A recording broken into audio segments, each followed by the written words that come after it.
el día que Pancho Villa le enseñó a un cura el verdadero significado de la justicia. Esta es la historia real de cómo el Centauro del Norte enfrentó a uno de los hombres más poderosos de Chihuahua, desafió a la Iglesia Católica en plena Revolución Mexicana y demostró que para él la justicia no tenía color de piel ni apellido español. Es una historia de abuso, resistencia y un ajuste de cuentas que cambiaría para siempre la relación entre la Iglesia y los revolucionarios en el norte de México. Para entender lo que sucedió ese día, tenemos que conocer a los tres protagonistas de esta historia. El sacerdote que creía estar por encima de todos, la comunidad indígena que había soportado siglos de humillación, y el guerrillero que no toleraba injusticias, el padre Sebastián García padre.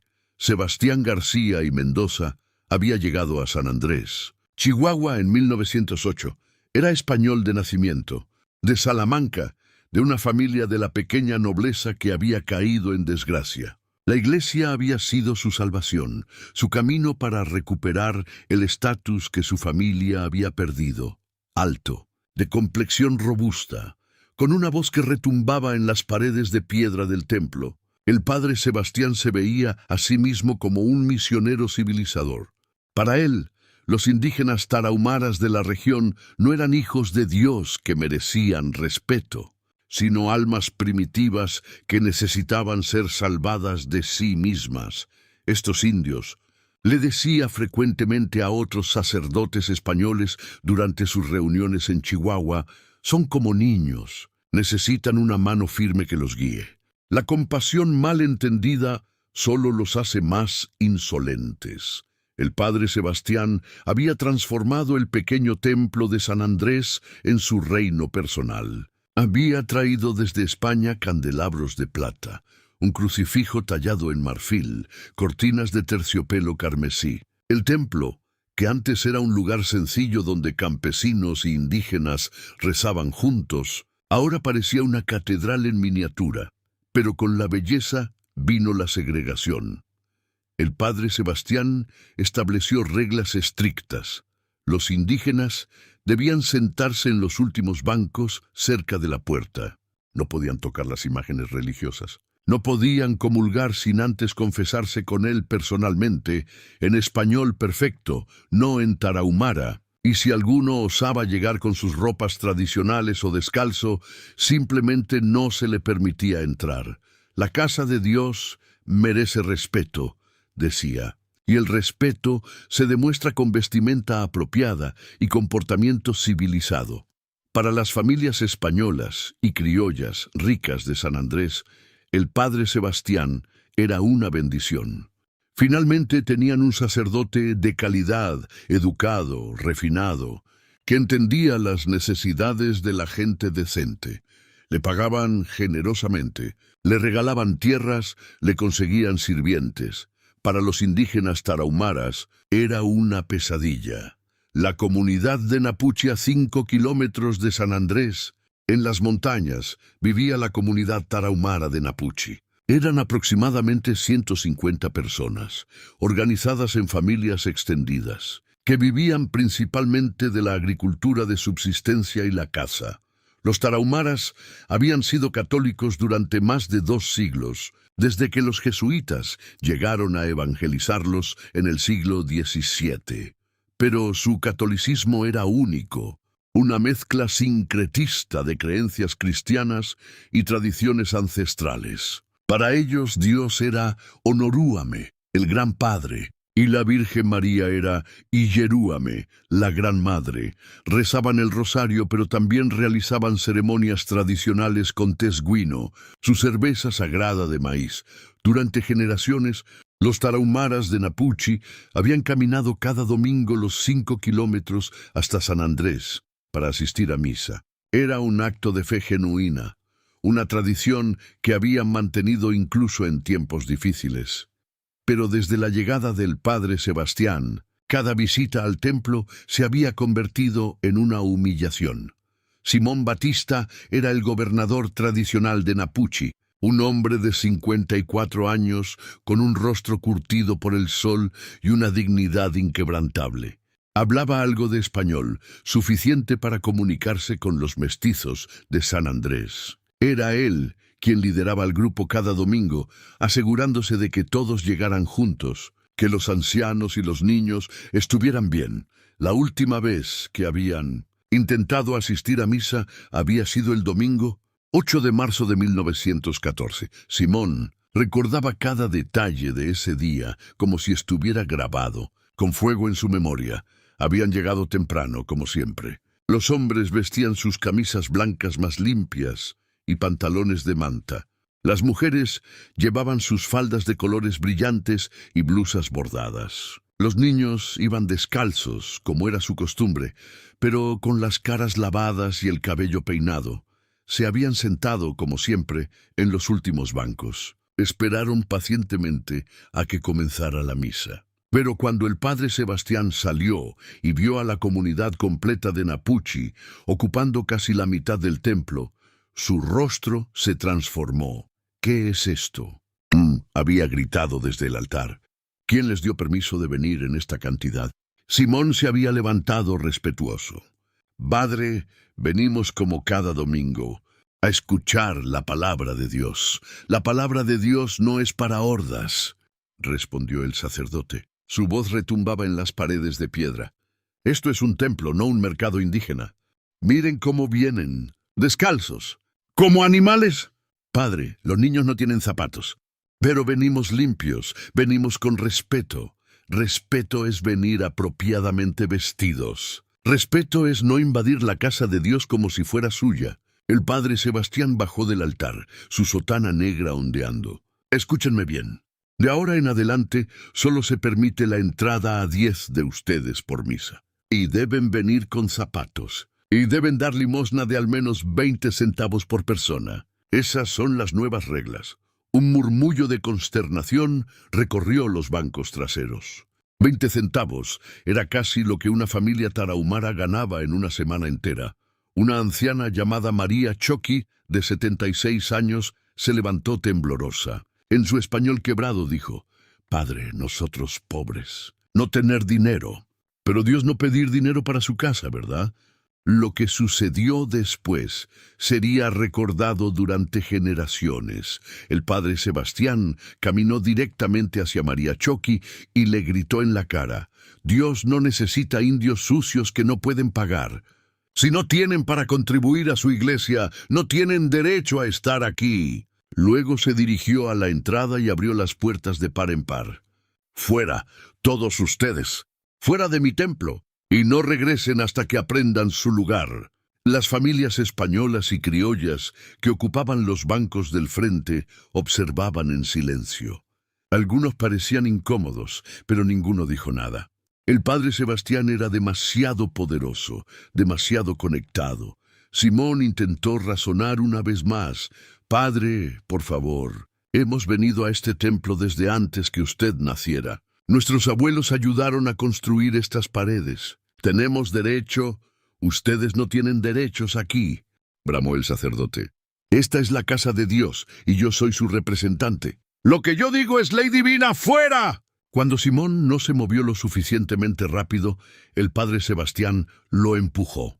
El anciano gobernador tropezó, casi cayendo. Varios hombres tarahumaras se levantaron instintivamente para defender a su líder.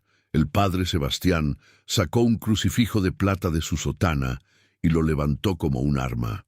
«¡Atrévanse! Atrévanse a tocar a un sacerdote y arderán en el infierno por toda la eternidad».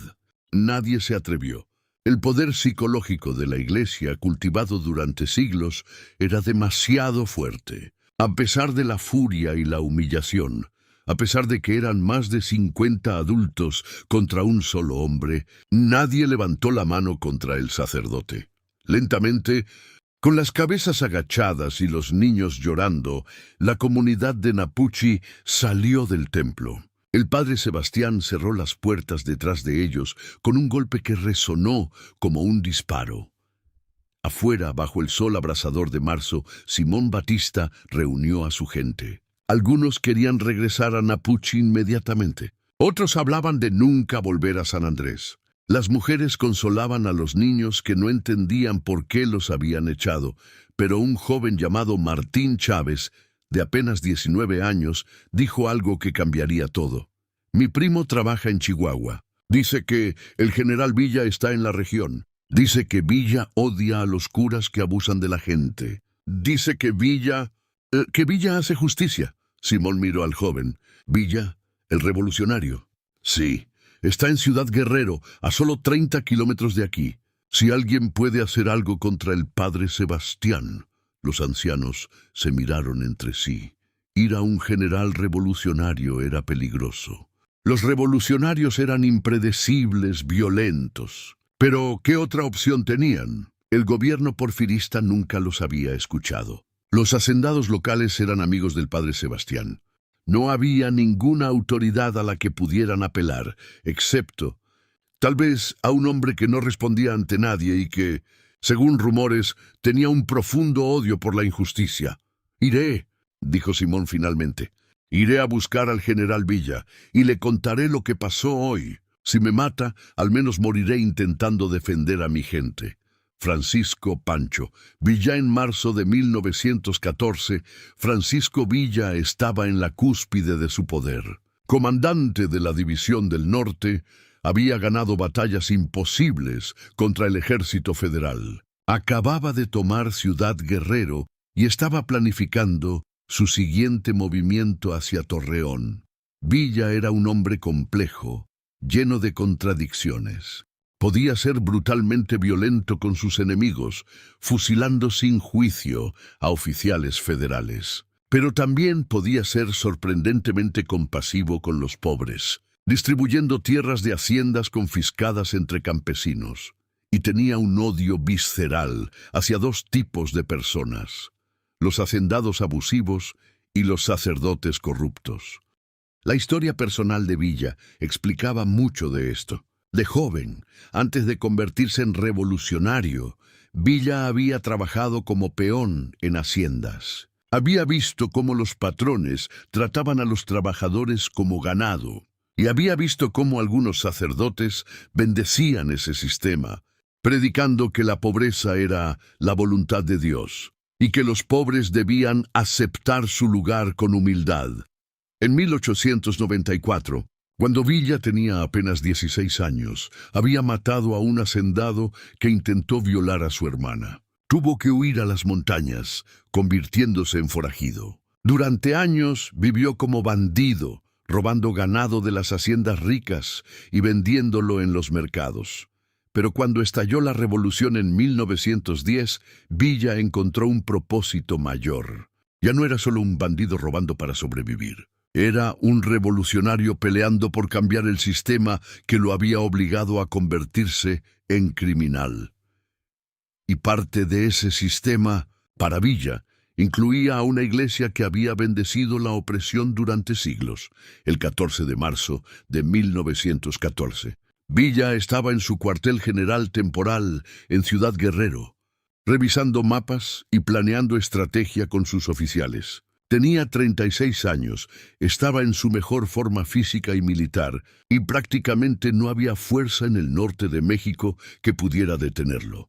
Fue entonces cuando Simón Batista llegó. El gobernador Tarahumara había caminado 30 kilómetros desde San Andrés.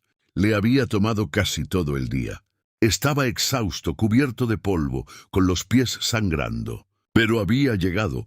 Los guardias de Villa inicialmente no querían dejarlo pasar. El general está ocupado.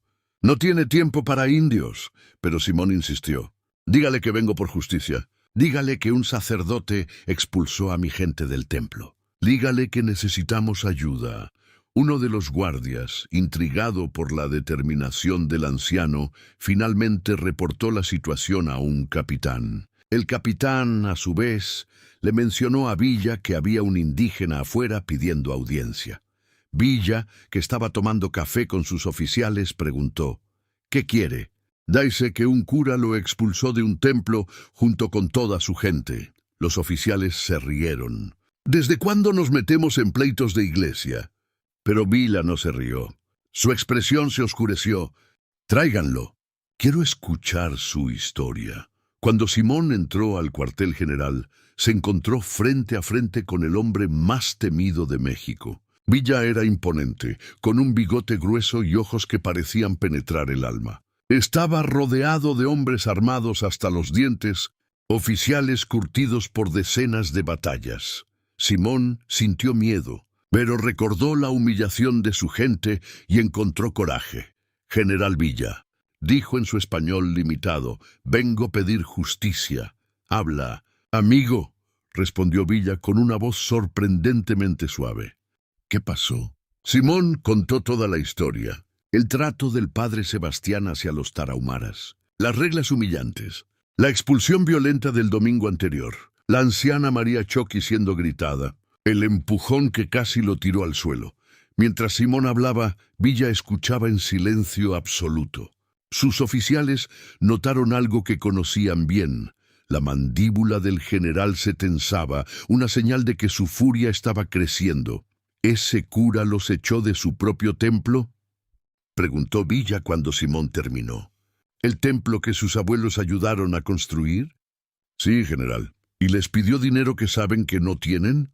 Sí, general. 20 centavos por persona. Para mi comunidad es imposible. ¿Y empujó a un anciano? Me empujó a mí, general. Tengo 54 años. Villa se levantó bruscamente de su silla. Los oficiales se tensaron esperando una explosión. Pero Villa simplemente caminó hacia Simón y puso una mano en su hombro. «Amigo, ¿cómo te llamas?» «Simón Batista, general». «Simón, ¿sabes por qué estamos haciendo esta revolución?» «No, general». «Solo sé que pelean contra el gobierno. Peleamos por justicia. Peleamos porque durante demasiado tiempo la gente como tú, la gente trabajadora, la gente honesta, ha sido pisoteada por hacendados, por políticos, y sí, por curas que se creen dueños de la palabra de Dios». Villa se giró hacia sus oficiales. «Capitán Urbina, prepara 50 hombres. Salimos mañana al amanecer para San Andrés». Los oficiales se miraron sorprendidos. «¿General? Tenemos que planear el ataque a Torreón. No tenemos tiempo para... Haremos tiempo», rugió Villa. «¿De qué sirve tomar Torreón si permitimos que curas abusivos sigan humillando a nuestra gente? La revolución no es solo batallas, carajo. Es justicia. Y mañana le voy a enseñar a ese cura español qué significa la justicia mexicana». Esa noche, Simón durmió en el cuartel general de Villa. Los soldados compartieron su comida con él. Le dieron un petate limpio. Algunos incluso le preguntaron sobre su comunidad, sobre la vida en las montañas tarahumaras. Simón no podía creer lo que estaba pasando. Había llegado esperando, en el mejor de los casos, que Villa le prestara algo de atención. Nunca imaginó que el general en persona iría a San Andrés. A la mañana siguiente, 15 de marzo de 1914, 50 jinetes de la División del Norte salieron de Ciudad Guerrero rumbo a San Andrés. Al frente, montado en su caballo negro favorito, iba Francisco Villa Simón. Cabalgaba junto a él, todavía sin poder creer su suerte.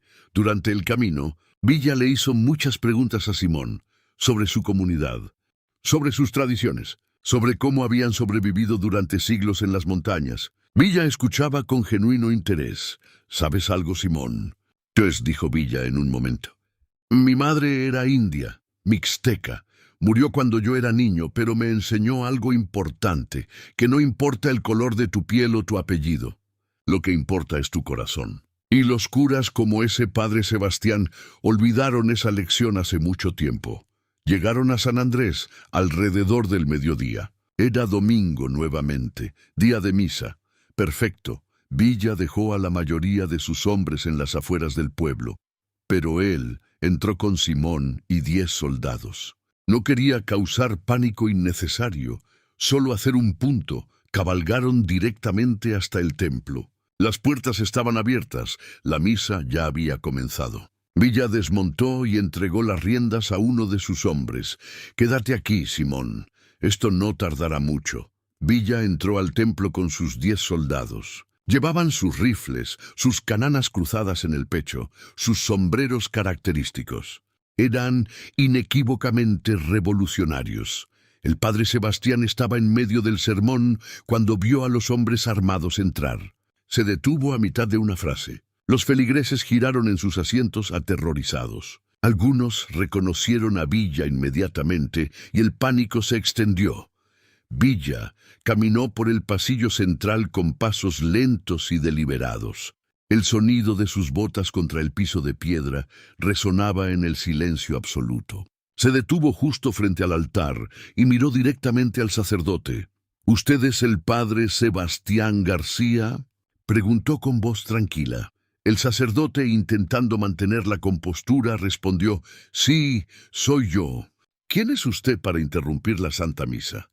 —Soy Francisco Villa, y vengo a hablar con usted sobre justicia. El padre Sebastián palideció. Todo el mundo en el norte de México conocía ese nombre. General Villa, esto es un templo, un lugar sagrado. ¿No es apropiado para... ¿No es apropiado? Interrumpió Villa. Su voz seguía calmada, pero había un filo peligroso en ella. ¿Sabe qué más no es apropiado, padre? Expulsar a indígenas de la casa de Dios, cobrarles dinero que no tienen, empujar a ancianos. Eso tampoco es apropiado. No sé de qué habla. ¡No me mienta! Rugió Villa de repente, su voz retumbando en las paredes del templo. Tengo un testigo.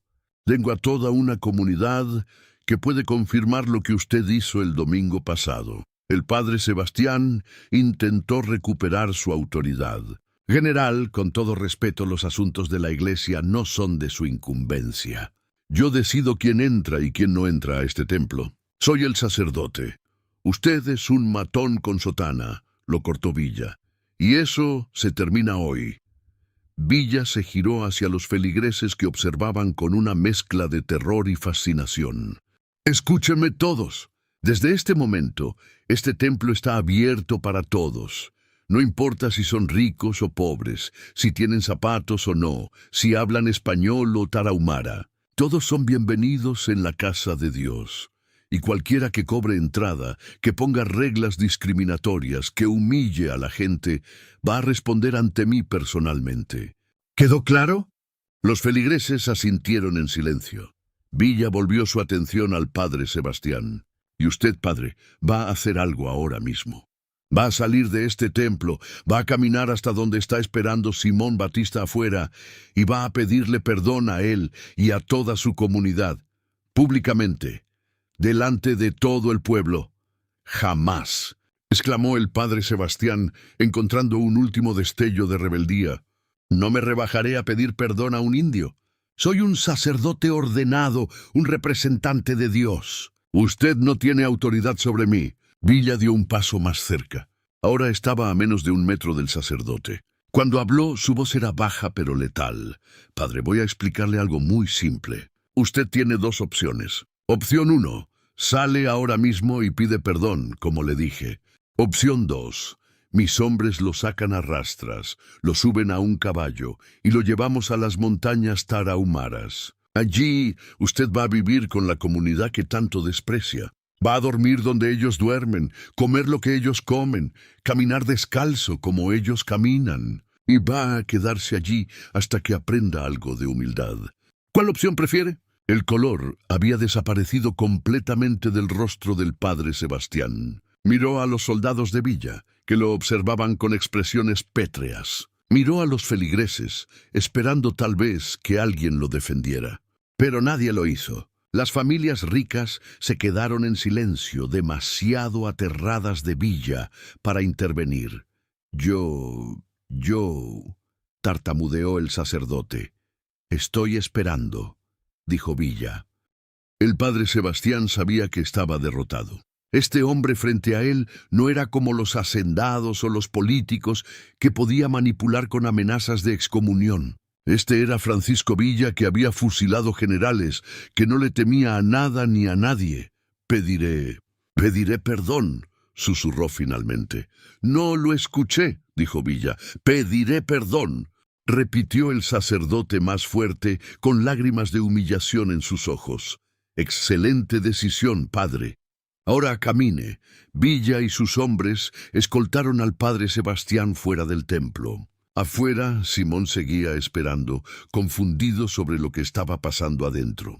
Cuando vio salir al sacerdote pálido y tembloroso, escoltado por Villa y sus revolucionarios, no entendió qué estaba sucediendo. Para entonces, mucha gente del pueblo se había reunido afuera, atraída por la presencia de los revolucionarios. Familias mestizas, algunos indígenas que vivían en San Andrés, comerciantes, todos querían ver qué haría el famoso Pancho Villa. Villa se paró en los escalones del templo y levantó la voz para que todos pudieran escuchar.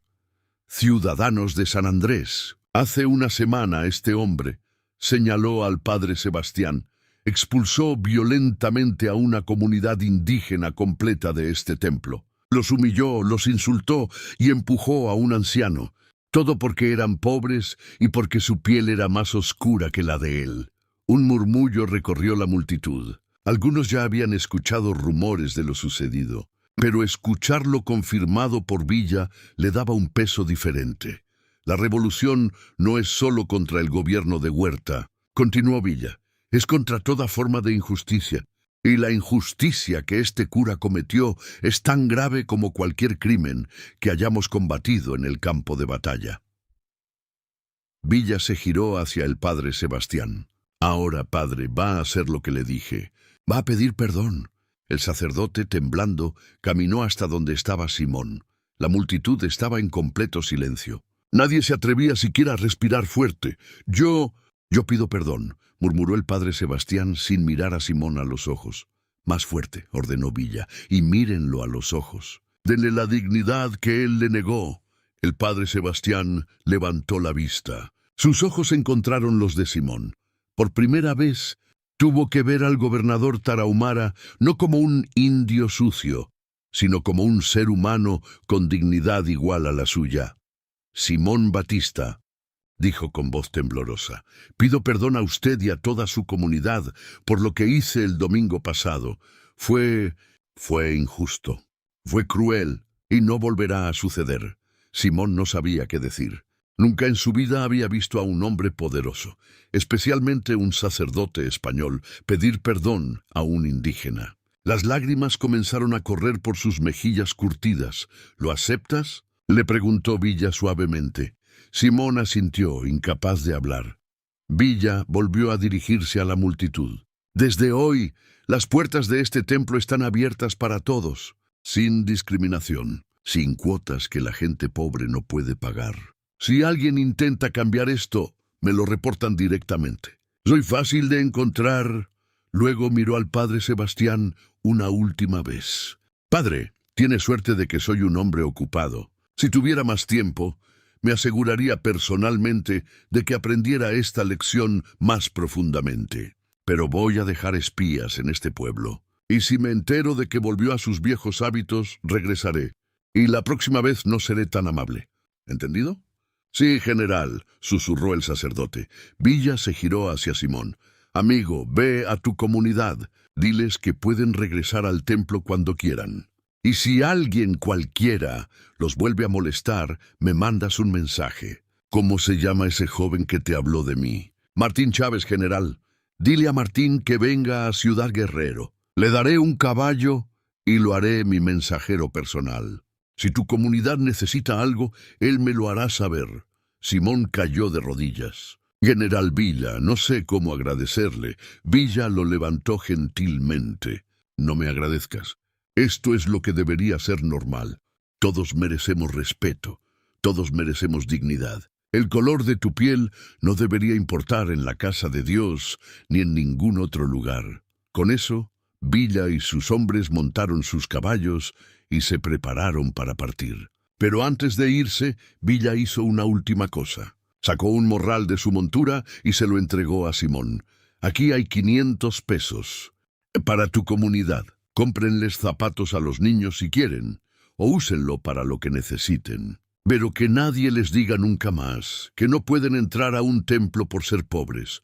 Simón abrió el morral y vio el dinero. Era más de lo que toda su comunidad había visto junta en años. Las lágrimas fluyeron sin control. Villa espoleó su caballo. Vámonos, muchachos. Tenemos una revolución que ganar. Los 50 jinetes salieron de San Andrés, levantando una nube de polvo. La multitud los vio partir en silencio atónito. Lo que acababan de presenciar se convertiría en leyenda. El padre Sebastián se quedó parado en los escalones del templo, humillado públicamente, destruido en su orgullo. Algunas de las familias ricas se acercaron a consolarlo, pero él apenas los registraba. Por primera vez en su vida, había sido obligado a enfrentar las consecuencias de su crueldad. Simón regresó corriendo a Napuchi. Le tomó menos tiempo que cuando había ido a buscar a Villa, impulsado por la emoción y la urgencia de contar las noticias. Cuando llegó y reunió a la comunidad, les contó todo. Al principio no le creyeron. Pancho Villa en persona había venido a defenderlos. Le había exigido una disculpa al padre Sebastián. Les había dado dinero, pero cuando Simón mostró el morral con los 500 pesos, el escepticismo se transformó en celebración. Las mujeres lloraron, los hombres gritaron de alegría. Los niños bailaron sin entender completamente qué había pasado, pero contagiados por la felicidad de los adultos. Esa noche, la comunidad de Napuchi realizó una ceremonia especial. Combinaron oraciones católicas con rituales tradicionales. Agradecieron a Honorúame, el Gran Padre, y también a Francisco Villa, a quien algunos comenzaron a llamar el Hijo del Viento, por la velocidad con que había aparecido para ayudarlos. Al día siguiente, domingo 22 de marzo, la comunidad completa de Napuchi caminó nuevamente los 5 kilómetros hasta San Andrés. Esta vez no iban con miedo o anticipando humillación, iban con las cabezas en alto. Cuando llegaron al templo, encontraron algo sorprendente. El padre Sebastián estaba en la puerta esperándolos. Cuando los vio acercarse, no cerró las puertas ni frunció el ceño. En cambio, con una expresión que mezclaba derrota y quizás el inicio de algo parecido a la vergüenza genuina, les hizo una señal de bienvenida. «Pasen», dijo simplemente. Todos son bienvenidos. La comunidad entró. Esta vez, algunos se sentaron en los bancos del frente. Nadie los detuvo. Los niños descalzos corrieron por el pasillo. Nadie los regañó. Las mujeres con sus faldas tradicionales se arrodillaron a rezar. Nadie las miró con desprecio. Las familias ricas y mestizas que normalmente ocupaban esos espacios se habían movido para hacer lugar. Algunos lo hicieron por miedo a las represalias de Villa. Otros, tal vez, porque habían visto algo el domingo anterior que había conmovido algo en sus conciencias. La misa ese día fue extraña. El padre Sebastián celebró como siempre, pero su voz carecía de la arrogancia acostumbrada. Cuando llegó el momento del sermón, habló sobre la humildad, sobre cómo todos son iguales ante los ojos de Dios, sobre cómo el orgullo es el peor de los pecados. No mencionó explícitamente lo que había sucedido con Villa, pero todos en el templo sabían de qué estaba hablando realmente. Después de la misa, algo notable sucedió. María Choqui, la anciana que había sido gritada la semana anterior, se acercó al padre Sebastián. Los feligreses contuvieron la respiración, esperando ver qué haría. María, en su español limitado, dijo: «Padre, yo perdonar usted». «Dios querer que perdonar». El padre Sebastián la miró. Por un momento pareció que iba a decir algo condescendiente, algo que mantuviera su superioridad. Pero luego, tal vez recordando los ojos fríos de Villa, tal vez genuinamente tocado por la gracia en las palabras de la anciana, simplemente asintió. «Gracias, señora. No lo merezco». Fue un pequeño momento, pero marcó el comienzo de un cambio. Las semanas que siguieron trajeron transformaciones en San Andrés. La historia de lo que Villa había hecho se extendió como fuego por toda la región. Otros pueblos escucharon, otras comunidades indígenas escucharon, y algo comenzó a cambiar en la forma en que veían su propio poder y dignidad. El padre Sebastián, sabiendo que estaba siendo vigilado, no tuvo más opción que mantener el templo abierto para todos. Al principio lo hizo por miedo, pero con el tiempo algo curioso sucedió. Al interactuar más con los tarahumaras, al escuchar sus historias, al ver su devoción genuina, Comenzó a verlos como seres humanos completos en lugar de almas primitivas. No fue una transformación completa ni rápida. El racismo de toda una vida no desaparece en días ni semanas. Pero fue un comienzo. Martín Chávez, el joven que había sugerido buscar a Villa, efectivamente fue a Ciudad Guerrero. Villa cumplió su palabra, le dio un caballo y lo hizo mensajero. Martín se convirtió en el enlace entre la comunidad tarahumara y la División del Norte. A través de Martín, Villa se enteraba de lo que pasaba en San Andrés y los pueblos circundantes. Y verdaderamente, como había prometido, cuando llegaban reportes de abusos o injusticias, Villa enviaba hombres a investigar. No siempre iba personalmente, estaba demasiado ocupado con la guerra, pero su presencia se sentía. El simple hecho de que la gente supiera que Villa estaba prestando atención cambió la dinámica de poder en toda la región. Pero la historia no termina ahí. Los eventos en San Andrés tuvieron repercusiones que nadie había anticipado. La Iglesia Católica en México, ya bajo presión por el movimiento revolucionario, vio lo que había sucedido con el padre Sebastián como un ataque directo. El obispo de Chihuahua escribió cartas de protesta. Amenazó con excomulgar a Villa y a todos sus hombres. Villa, cuando se enteró, simplemente se rió. ¿Excomulgarme? Ya me tienen en el infierno, según ellos. No pierdo nada. Pero luego, más serio, dictó una respuesta que Martín entregó personalmente al obispado. Su Excelencia, no atacamos a la Iglesia, atacamos el abuso. Si sus sacerdotes trataran a todos los hijos de Dios con la dignidad que merecen, no habría necesidad de mi intervención. Pero mientras ustedes permitan que curas como Sebastián García humillen a los pobres, nosotros estaremos ahí para defenderlos. La verdadera religión es justicia. Todo lo demás es hipocresía. Francisco Villa, general de la División del Norte. La carta causó indignación en la jerarquía eclesiástica, pero también provocó debates internos. Algunos sacerdotes jóvenes, influenciados por las ideas de justicia social que comenzaban a circular en la teología católica, secretamente simpatizaban con el punto de Villa. No todos los sacerdotes eran como el padre Sebastián.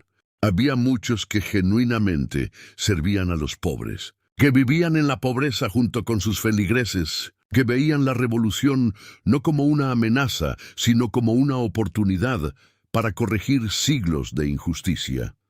Estos sacerdotes comenzaron a hablar más abiertamente sobre la necesidad de reforma dentro de la Iglesia. Algunos incluso apoyaron abiertamente a Villa y a otros líderes revolucionarios. La división entre los sacerdotes que defendían el viejo orden y aquellos que querían cambio se volvió más pronunciada. Y aunque Villa nunca lo buscó, se convirtió en un símbolo para aquellos que creían que la religión debía servir a la justicia, no al poder. Mientras tanto, en Napuchi, la comunidad usó los 500 pesos que Villa les había dado sabiamente. Compraron herramientas agrícolas que aumentaron su productividad. Compraron medicina para los ancianos y enfermos. Y sí, compraron algunos zapatos para los niños, aunque muchos todavía preferían andar descalzos. Pero más importante que el dinero fue lo que ganaron en dignidad y autoestima. Durante generaciones, los tarahumaras habían sido tratados como ciudadanos de segunda clase. Habían internalizado en cierta medida la idea de que eran inferiores. Lo que Villa hizo ese día en San Andrés les mostró que no lo eran. Que un hombre poderoso, el hombre más poderoso del norte de México, los consideraba iguales. Los consideraba dignos de respeto y de justicia. Ese cambio psicológico fue más valioso que cualquier cantidad de dinero. Los niños de Napuchi crecieron escuchando la historia de cómo Pancho Villa había defendido a su comunidad. Se convirtió en una leyenda transmitida de generación en generación. Y aunque los detalles se embellecieron con el tiempo, el núcleo de la historia permaneció verdadero. Hubo un momento en que la justicia llegó a San Andrés. montada en un caballo negro. En los meses que siguieron, Villa continuó su campaña militar. Tomó Torreón en una de las batallas más grandes de la Revolución. Avanzó hacia el sur, ganando victoria tras victoria. Se convirtió en una figura internacional, entrevistado por periodistas estadounidenses, temido por el gobierno de Huerta. Pero entre las grandes batallas y los movimientos estratégicos, Villa nunca olvidó a la gente pequeña. Siguió interviniendo en casos de injusticia cuando podía. Siguió redistribuyendo tierras de haciendas a campesinos. Siguió, a su manera brutal pero efectiva, tratando de construir el México más justo que imaginaba. No siempre tuvo éxito. Villa cometió muchos errores, muchas atrocidades. La guerra lo volvió más violento, más impredecible. Hubo momentos en que su justicia se convirtió en venganza ciega. Pero para la gente de Napuchi, para Simón Batista y Mariachoqui y todos los que estuvieron allí ese día, Villa siempre sería el hombre que los defendió cuando nadie más lo haría. El padre Sebastián permaneció en San Andrés hasta 1917, cuando la violencia de la revolución se intensificó y los ataques contra la iglesia se volvieron más sistemáticos bajo el gobierno de Carranza. Finalmente huyó de regreso a España. Antes de irse, hizo algo sorprendente. Fue a Napuchi y pidió una audiencia con Simón Batista. Los dos hombres se sentaron bajo un árbol, mientras la comunidad observaba a distancia con curiosidad. «Don Simón», dijo el padre Sebastián, usando por primera vez el título de respeto, «he venido a despedirme y a darle las gracias». Simón estaba confundido. «¿Darme las gracias? ¿Por qué?» «Porque usted me enseñó algo que debía haber aprendido hace mucho tiempo. Me enseñó sobre dignidad, sobre perdón, sobre lo que realmente significa ser cristiano. Pasé años diciéndoles a ustedes cómo vivir, pero ustedes me mostraron cómo vivir realmente». El sacerdote sacó algo de su sotana. Era el crucifijo de plata que había usado como arma ese día terrible en el templo. «Quiero que usted tenga esto. No como un símbolo de mi autoridad, sino como un recordatorio de mi vergüenza y, espero, de mi redención». Simón tomó el crucifijo. Era pesado, valioso. «Padre, esto debe valer mucho dinero». «Lo vale. Úselo para su comunidad. Véndalo si necesitan el dinero. O guárdelo como un recordatorio de que hasta los hombres más arrogantes pueden cambiar si encuentran a alguien lo suficientemente valiente para desafiarlos». Los dos hombres se dieron la mano. No era amistad exactamente. Había demasiado pasado entre ellos para eso. Pero era respeto mutuo, reconocimiento de humanidad compartida. El padre Sebastián se fue de México y nunca regresó. Se instaló en un monasterio en Salamanca, donde pasó el resto de sus días en contemplación y, según quienes lo conocieron, en genuino arrepentimiento. Simón conservó el crucifijo. Cuando murió en 1932, a la edad de 72 años, fue enterrado con él. Su familia decidió que debía acompañarlo, como un recordatorio de la victoria que había ganado no con violencia, sino con dignidad y perseverancia. La historia de lo que sucedió en San Andrés se extendió mucho más allá de Chihuahua. Se contó en cantinas y alrededor de fogatas. Se convirtió en corridos que los trovadores cantaban en mercados y plazas. Se embelleció, se exageró, se transformó en mito. En algunas versiones Villa entró al templo disparando al aire. En otras, obligó al padre Sebastián a lavar los pies de todos los tarahumaras. En otras más, Villa mismo dio un sermón sobre la justicia desde el púlpito. Ninguna de esas versiones era verdad, pero todas capturaban algo esencial: la imagen de un hombre poderoso usando su poder para defender a los indefensos. Y esa imagen, más que cualquier batalla que ganó, es lo que convirtió a Francisco Villa en leyenda décadas después, en los años 40 y 50, cuando historiadores comenzaron a documentar seriamente la Revolución Mexicana. Algunos intentaron verificar la historia de San Andrés. Encontraron registros fragmentados, una nota en los archivos de la iglesia sobre la renuncia del padre Sebastián García en 1917. Memorias de veteranos de la División del Norte que mencionaban vagamente un incidente con un cura en un pueblo. Pequeño, pero la evidencia más fuerte vino de los tarahumaras mismos. En Napuchi, la historia había sido preservada oralmente con un detalle sorprendente. Los ancianos que habían sido niños ese día recordaban haber visto a los jinetes de Villa, recordaban la conmoción en el pueblo, recordaban cómo, de repente, podían entrar al templo sin miedo. Un antropólogo estadounidense que visitó Napuchi en 1958 documentó la historia. Entrevistó a Martín Chávez, para entonces un anciano de 63 años, quien confirmó cada detalle. Martín todavía tenía el caballo que Villa le había dado, o mejor dicho, tenía un descendiente de ese caballo. Lo había criado cuidadosamente, y nunca vendió a ninguno de la línea. Este caballo, le dijo Martín al antropólogo, viene del caballo que me dio Villa. Es mi conexión con ese día, con ese momento en que aprendimos que los pobres también tienen derechos.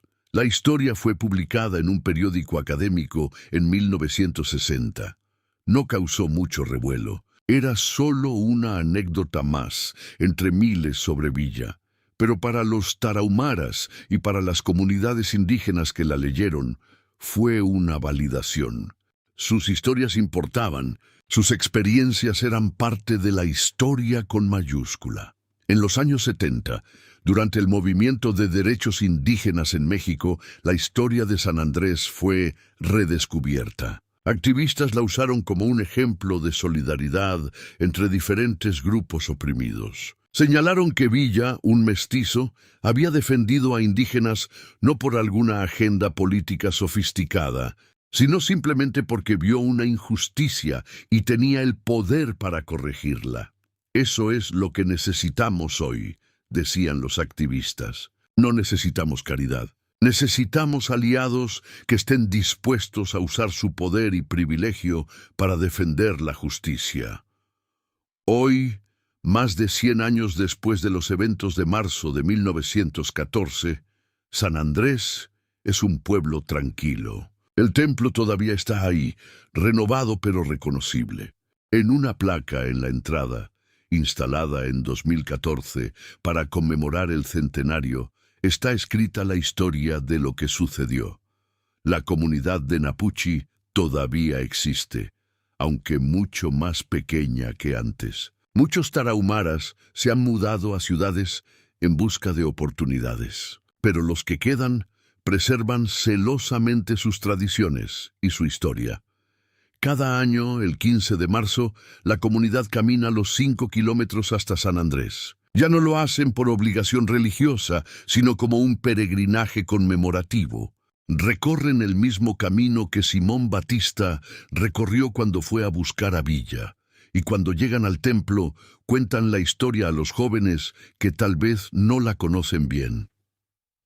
Les hablan de cómo Pancho Villa, el revolucionario temido, demostró más cristianismo en un día que el padre Sebastián en años.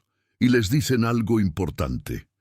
Esta historia nos enseña que nunca debemos aceptar la injusticia calladamente, que siempre vale la pena luchar por la dignidad, y que a veces el aliado que necesitas aparece del lugar menos esperado. La historia también se enseña en las escuelas de la región, no en la forma sanitizada que aparece en algunos libros de texto, sino en toda su complejidad. Se discute cómo Villa, a pesar de sus muchos defectos y violencias, entendió algo fundamental sobre la justicia. Se discute cómo las instituciones religiosas pueden perder su camino cuando se alían demasiado estrechamente con el poder. Y se discute cómo el cambio real a menudo viene no de grandes movimientos abstractos, sino de momentos específicos en que individuos deciden que ya es suficiente. Para los estudiantes tarahumaras que escuchan esta historia, tiene un significado especial. Les muestra que sus ancestros no fueron víctimas pasivas, que Simón Batista fue un héroe tanto como cualquier general de la revolución. que la dignidad no es algo que te dan, es algo que exiges. En 2014, para el centenario, se realizó una recreación teatral de los eventos. Actores locales interpretaron a Villa, al padre Sebastián, a Simón. Fue presentada en la plaza central de San Andrés, con cientos de personas observando. Cuando el actor que interpretaba a Villa pronunció las palabras «Todos merecemos respeto, todos merecemos dignidad», la multitud estalló en aplausos. Muchos lloraban, porque aunque habían pasado 100 años, las palabras todavía resonaban. La lucha todavía era relevante. Después de la presentación, un anciano tarahumara de 89 años se acercó al escenario. Era el nieto de Simón Batista. Llevaba algo envuelto en tela. Lo desenvolvió cuidadosamente. Era el crucifijo de plata del padre Sebastián, el mismo que el sacerdote le había dado a Simón antes de irse a España. «Este crucifijo», dijo el anciano con voz temblorosa, «ha estado en mi familia durante 4 generaciones. Mi abuelo me contó la historia cuando yo era niño. Me dijo que lo guardara como un recordatorio de que incluso los hombres malos pueden cambiar, y que incluso en los tiempos más oscuros, la justicia puede prevalecer. Hoy quiero donarlo al Museo Histórico de Chihuahua. No porque mi familia ya no lo valore, sino porque esta historia no es solo nuestra. Es de todos los mexicanos que alguna vez fueron tratados como inferiores y se negaron a aceptarlo. El crucifijo ahora está en exhibición en el Museo de la Revolución Mexicana en Chihuahua. Junto a él hay fotografías de Simón Batista, documentos de la época y una descripción detallada de los eventos de marzo de 1914. Miles de personas visitan la exhibición cada año. Algunos vienen por interés histórico, otros, especialmente miembros de comunidades indígenas de toda México, vienen porque la historia significa algo personal para ellos. En el libro de comentarios del museo hay entradas conmovedoras. Mi abuela era otomí. Le prohibieron hablar su lengua en la escuela. Esta historia me recuerda que nuestras luchas no son nuevas, pero tampoco son olvidadas. Ana María G., Ciudad de México. Vain de Oaxaca, específicamente para ver esta exhibición. Como zapoteco, sé lo que es ser tratado como ciudadano de segunda clase. Gracias por preservar esta historia. Joaquín R., Oaxaca, soy sacerdote. Esta historia me avergüenza y me inspira. Me avergüenza por lo que mi iglesia permitió. Me inspira a ser mejor, a servir realmente a todos sin distinción. Padre Miguel S. Guadalajara, la historia de San Andrés, nos enseña varias lecciones que siguen siendo relevantes hoy. Primera, el poder institucional, ya sea de la iglesia, el gobierno o cualquier otra entidad, puede corromperse fácilmente cuando no hay mecanismos de rendición de cuentas. El padre Sebastián pudo abusar durante años porque nadie lo desafiaba. Cambió solo cuando enfrentó una fuerza mayor. Segunda, la alianza entre oprimidos es crucial. Villa, un mestizo, no tenía que ayudar a los tarahumaras. No ganaba nada políticamente con ello. Lo hizo porque reconoció su humanidad compartida y vio que la injusticia contra uno es injusticia contra todos.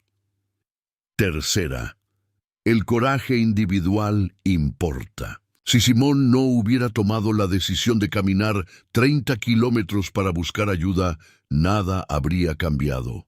Su acción individual inició una cadena de eventos que transformaron no solo a su comunidad, sino a toda la región. Cuarta, el cambio es posible, incluso en las personas que parecen más arraigadas en sus prejuicios. El padre Sebastián no era un monstruo irredimible. Era un producto de su época y su clase que cuando fue forzado a confrontar las consecuencias de sus acciones, encontró capacidad para el arrepentimiento.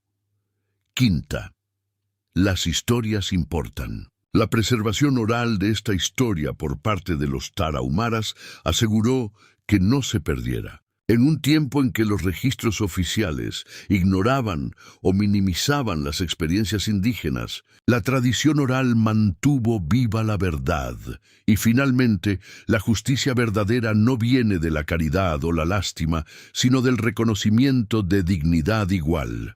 Villa no ayudó a los tarahumaras como si fueran inferiores necesitados de salvación. Los defendió como iguales que merecían respeto.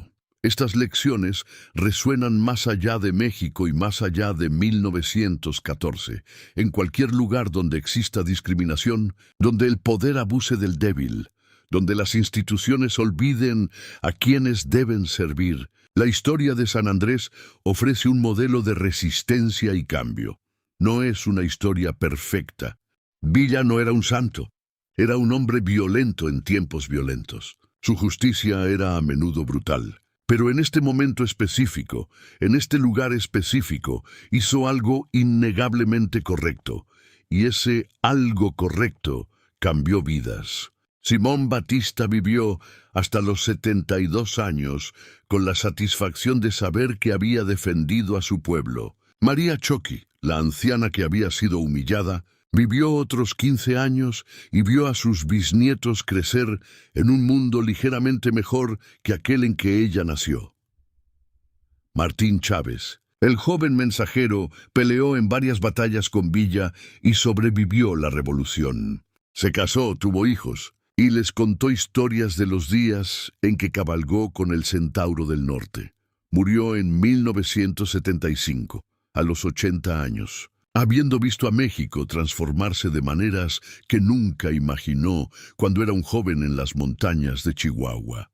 El legado de ese día de marzo continúa. En las políticas modernas de México sobre derechos indígenas, en las reformas de la Iglesia Católica Latinoamericana, en los movimientos de justicia social que reconocen la interseccionalidad de diferentes opresiones, podemos trazar líneas que conectan con aquellos momentos en que individuos valientes dijeron no más.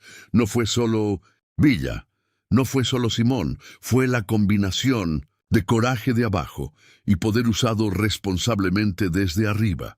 Fue el momento en que un anciano indígena y un general revolucionario se encontraron y reconocieron su humanidad compartida. Y fue el momento en que un sacerdote arrogante, forzado a mirar al espejo de sus propios pecados, encontró algo de redención. Esta es la historia de cómo la justicia llegó a San Andrés, Chihuahua, montada en un caballo negro, llevando un sombrero ancho y una convicción inquebrantable de que todos los seres humanos merecen dignidad. Es una historia que merece ser recordada, contada y aplicada a nuestros propios tiempos, porque aunque los nombres cambien y las circunstancias varíen, la lucha fundamental permanece la misma: crear un mundo donde nadie sea expulsado de ninguna puerta, donde nadie sea considerado inferior, donde la casa de Dios y todas las casas estén abiertas para todos. Ese era el sueño de Simón Batista. Ese era en su mejor momento el sueño de Francisco Villa. Y quizás, si aprendemos de su ejemplo, puede ser nuestro sueño también. Fin.